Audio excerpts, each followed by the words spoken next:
Memasuki berita pertama, Tol Indralaya Prabu Mulih mulai dibuka. Pada pembukaan hari pertama, ratusan kendaraan pribadi maupun umum mulai menyerbu pintu tol Indra Prabu.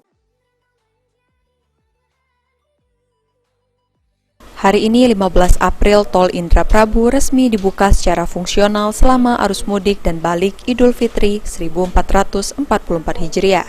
Sejak jam 7 pagi terpantau ratusan kendaraan dari arah Prabu Mulih ke Palembang maupun sebaliknya, menjajal jalan bebas hambatan sepanjang 65 km. Antusias pemudik terlihat di pintu tol yang rela antri dan ingin menjadi orang pertama yang melintasi tol.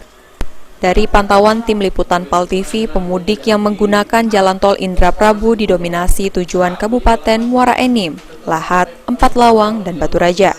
Pengendara dihimbau untuk memperlambat laju saat melewati manajemen traffic kontraflow dari arah Indralaya menuju Prabu Mulih, mengingat di jalur yang sama melaju kendaraan dari arah Prabu Mulih dan antar lajur hanya dibatasi oleh pembatas.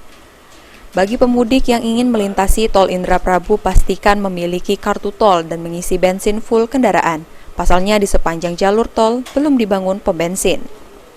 Beni Firdaus, PAL TV.